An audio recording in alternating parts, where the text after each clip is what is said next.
Hello again, everyone. It's Paul Busby from SimCoach. This week at IMSA, we have got my favourite track of all time, Spa-Francorchamps. Here's a lap on race fuel. Yeah, it was a 2:03.357, which felt like a pretty good one to me. This is on a full tank of fuel, so what I'll do as usual is let the lap play from the outside, then from the cockpit, and then we'll go through it corner by corner, what I'm looking for, and some little tips for you. Enjoy.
Alright, so that's our lap of Spa. We'll go for it corner by corner now. So T1, La Source. What I'm looking for here is the end of this little bit of dirt. So once that disappears from the front of my car, that is when I'm going to start braking. So we want to obviously maximise the width of the track, so we put our wheels as close to that white line as we possibly can. And we can brake really heavily here because the track's going uphill, so we can really utilise the brake pedal here. And then as we turn in, we get out, we trail brake in, but there's a direct correlation to how much braking I'm putting in and then turning. So as soon as I turn the steering wheel, we go down to low brake, and we want to get as close to this wall as possible because it kind of hooks us round. So I've actually missed the apex a little bit there. We want to kind of try and get the inside wheels onto that green bit on the inside. You do want to turn in quite late here. The later you can turn in, the better. So you almost sacrifice a little bit of speed at this bit so that you can almost cut back and get on the gas a lot earlier, so you can get a better exit, because this long straight down to Kemmel is going to be one of your only real kind of overtaking spots on the track, that along with the bus stop.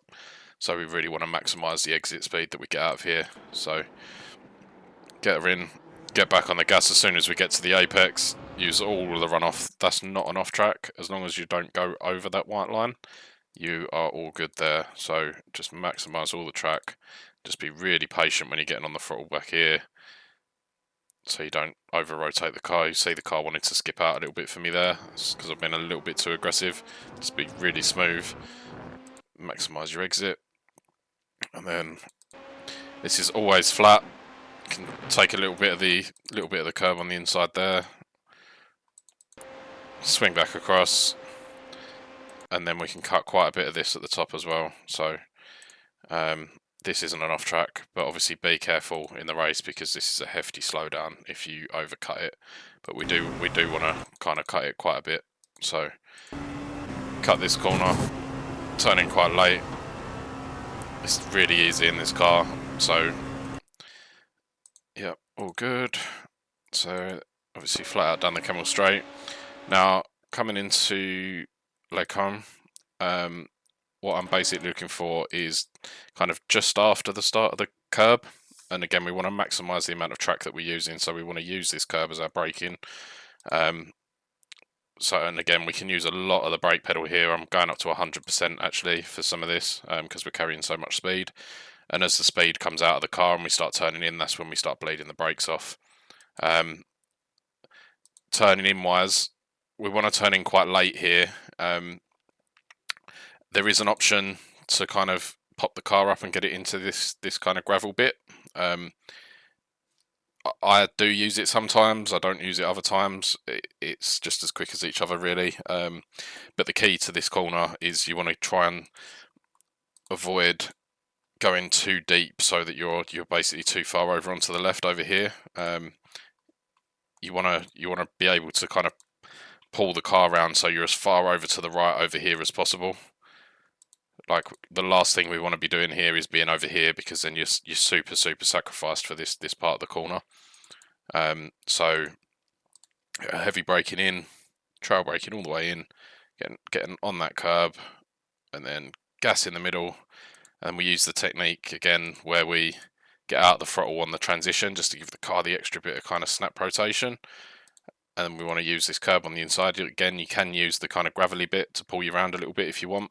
But the key is that we get back on the gas quite smoothly, and we only ever really want to get to the middle of the track here. We don't want to be going all the way over here to the right hand side of the track, because we want to be as close to this curb as we can for the next corner. So by being over here, you'd then have to get out the throttle and get back over to the left. So we want to try and keep as tight as we can through here, and only get to kind of this part of the track rather than kind of all the way over here.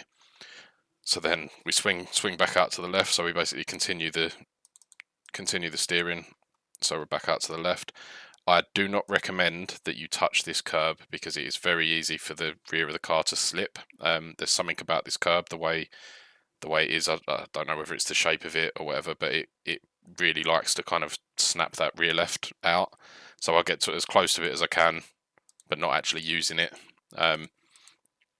And as long as we've done all the prep work and we've got to the middle of the track here and we're kind of out here, this is just a small little lift just to get the car across, and we can cut this corner again, use that gravel on the inside, and really get on the gas as early as we can and use all of this runoff on the outside.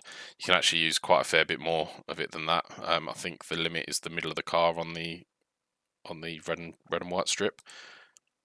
So yeah, you can really carry a lot of speed through here. The car's got a lot of downforce that you can use and kind of balance the throttle and then really gun it on the way out. So I'll just show that again from cockpit view, just so we've got it.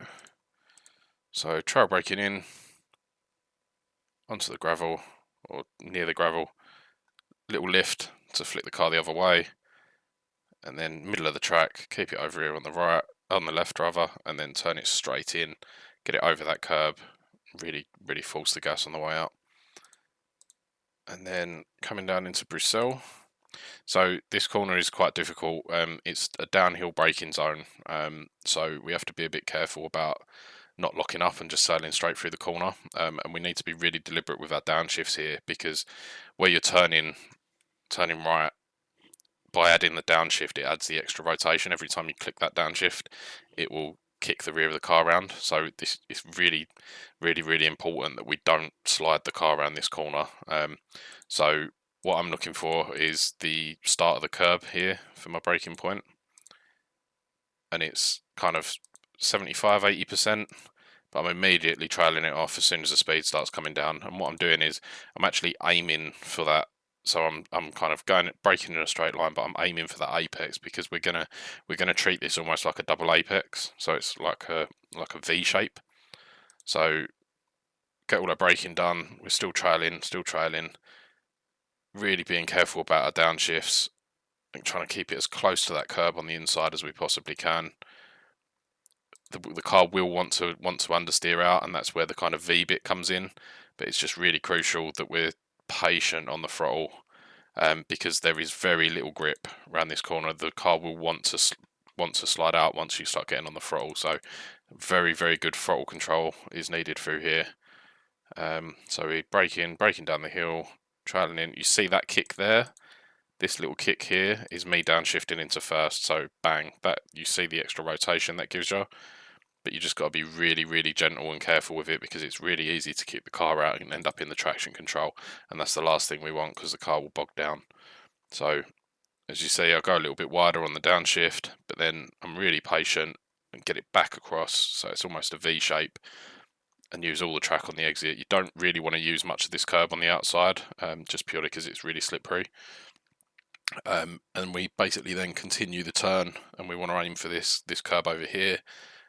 And again, I don't like using a lot of this curb. I know a lot of people kind of will use a lot of it. I've had some bad experiences here where the car will bottom out or really over the top kick the car out. So I don't use it that much. I just use it to kind of bounce the car off of. Like as soon as I know that I've reached that curb, I know it's time for me to turn in. So it's a tiny little dab on the brake to get her turned. And you can use the gravel on the inside there. Again, be careful, because there is an off track here. But we can use quite a bit of this curb. And I actually get on the gas before I've reached the curb. So it's kind of a balancing act where if you feel like you're going to run wide, wait longer to get back on the throttle. If you feel like you're going to take too much curb, then you can get on the throttle earlier, and it will push the car further to the right. And then we use all of this on the outside. So this isn't an off track. I think that's probably about your limit. I think it's the middle of the car over that grate. You might be able to use a little bit more, but just be careful. It's really easy to get an off track here. So going down into Puam. So this is a really important one where this curb can ruin your race really easily. So the general rule with this curb is you either basically place your left wheel down the middle of it, or you stay off of it completely. If you kind of half-heartedly just use the white line or go too far over to the right, it can do some weird things with the car, and make it slide around a bit too much. So you see here, I've got the car placed so that my left hand side is pretty much in the middle. What I'm looking for kind of braking marker wise is just after this kind of traffic light kind of thing, or kind of as the kind of little doorway kind of kicks in, and it's just a kick of the throttle, kick of the brake on kind of using like 40-50% just to get it over to the curb. As soon as I know I'm going to reach that curb, we trail it in. As soon as we know we get to that curb, really squeeze that throttle in. And again, you can use all of this runoff over here. This isn't an off track. I could have probably used a little bit more without it going off track. I think it's the middle of the car on the grate. So yeah, trail braking in. Once we know we're going to get to that curb, we can really squeeze that throttle in, really use all the downforce in the car, and it's flat all the way through here. But we want to, one of the key things here as well, I notice people doing it quite a lot, is just look at the amount of steering angle I've got in here. It's never more than kind of that much. At that point, the front tyres are giving you everything they've got. So if you try and crank the steering wheel even more to try and get it round the corner, it's not going to work. All you're going to end up doing is scrubbing the front tyres and understeering. And if you do that lap after lap, but towards the end of your stint, your front tyres are going to be absolutely ruined. So if you feel like you're carrying too much speed here, and you're going to run wide, don't crank the steering wheel more, get out of the throttle, and then it will give you a little bit more rotation. If you're really, really struggling, then you need to add a little bit more brake and just be a little bit kind of later with getting back on the throttle here. But don't think that cranking the steering wheel is going to help you out, because it won't. It will just annihilate your front right. So you see, same amount of steering input all the way around that corner. Now going into Piff Paff. What I'm looking for here is basically I want to use all of the track again, so we want to maximise all the space that we've got. So I point the car towards this curb and I'll start braking just before I hit the curb. So to me it feels like it's as I hit the curb, it's actually just a little bit in front of it. And we kind of use that curb to kind of pop the car over to the right. And we're trail braking in, really long trail brake. And again, here we can use this gravel on the inside. It's fine, you can kind of hook the car around, or you can just use the curb. It's kind of up to you. I do a little bit of both sometimes. So long trail brake in. The key thing to here is being really patient on the throttle. So you see I've got back on the throttle kind of here, but we've got to be really gentle with it, because again, the last thing we want to do is end up over here. We want to be as close to over here as we can. We want to basically follow this curb all the way around to the end of it. So you'll see there, I'm further to the right than I am the middle of the track, and that's because I really want to maximise the speed that we can carry coming out of this next corner. So what I do is I use the technique again where we get out of the throttle on the change of direction to really kind of give the extra kick of the car around. So you'll see there, as soon as I change direction, I get out of the throttle. And again, on this curb here, we can use this gravel on the inside again, or you can just use the curb. It's completely up to you. Both work really well.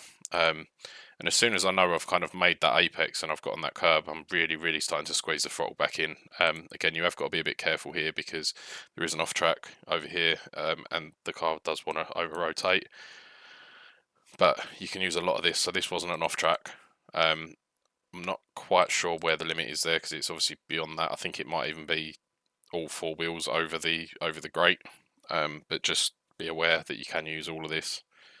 And then going into Stavilo, so we point the car all the way back over to this curb over here, maximising the track again, and I basically start braking kind of, for me, while I'm in the car, it feels like it's just before this curb. The reality is it's probably a little bit further than that. It's probably about here. And again, this is another downhill one, and this is really kind of heavy on technique where we use kind of 60 to 70% of the brake and really trail brake it in. You can use this curb on the inside. As soon as we've touched that apex, we can really get back on the gas and we can use all the run out. So I'll just show that from the outside. So using all this curb, rotate the car in. As soon as we know we're touching that curb, we know we can get back on the gas, really squeeze it in, otherwise you'll kind of understeer a little bit. We can use all of this on the outside here. There is a bit more that you can use. I didn't use all of it here. So just really play with your off tracks and kind of see where the limit is. But then we want to run this all the way down this curb to widen up the next corner. This is all flat through here. Turn in, this is easily flat, and we can use all of this again on the runoff. This isn't an off track. This still isn't an off track. I think if I'd have gone a little bit further to the left, it would have been. So yeah, so this is all just one big long continuous corner essentially. So over to the apex. As soon as we know we've made it, squeeze the throttle back in, get on it as quick as we can because we've got a big long straight here. Then turn in quite late, nibble this curb on the inside, use all the runoff. Notice I'm only using a tiny little bit of steering input here. We don't want to be cranking the steering wheel again for the same reasons as we did at Puon. Now all of this is flat. We want to let the car drift out to the right, and then again for Puon, this is sorry, not Puon, Blanchimont, this is flat. But you really want to be using as little steering input as you possibly can. The more steering input you put in, the more speed you're going to scrub off and the more pressure you put in on your front tyres. So you'll notice here, it's only a tiny little movement. It'll easily make it around the corner. It's barely even a corner in the LMP2. So yeah, let's maximise the speed down here. And then going into the bus stop. So what I look for here is kind of it's quite hard to see, but the dirt on the floor here. So I'm looking for basically once I get to that dirt, that's when I'm braking, and I'm braking in a diagonal line to maximise the length of the braking zone. Because we're carrying so much speed, again we can use all of the brake pedal. So I'm at 100% brake here, and then I'll start bleeding it off as the speed starts coming out. I'm aiming for this curb on the outside. Trail braking all the way in. As soon as I start putting heavy steering input in, my brake pedal's gone way down, but I'm still trail braking. We want to turn in really quite late. There's not really a reference point I can give you here, but it's as late as possible, because what we essentially want to do here is use all of this curb without the sausage. So we use all of this here, but we want to stay as far to the right as we possibly can. The last thing we want to do is understeer and end up over here on this curb out here. So we want to stay as far to the right, almost as if we're going into the pit lane. I'm still turning right here. Little squeeze of the gas just to kind of correct the car, and then using that technique again where I get out of the gas and chuck it to the left to get the extra rotation. And again, we want to use all of this curb without the sausage. So that's absolutely perfect there, as close as we're going to get. And as soon as we've hit that curb, we know we're going to make the corner and we can really squeeze the throttle in, but we have to squeeze it. You see there, all these tyre tracks that I'm leaving, that's no good for my tyres, right? So we've got to be really, really quite gentle with the throttle input. And yeah, that's your lap. So I'm not going to go all the way to the... I'm not going to go all the way back to the end. In fact, I can do. Here we go. So yeah, you can use all of this on the exit. I could have used a little bit more. I think the limit again is the middle of the car on the grate. And then that's our lap. 2 minute 3.357. So I look forward to seeing you all on Tuesday. I love Spa. Let's do loads of laps and let's get fast. Thanks again for all your time. Any questions, give me a shout. And yeah, we'll see you guys around.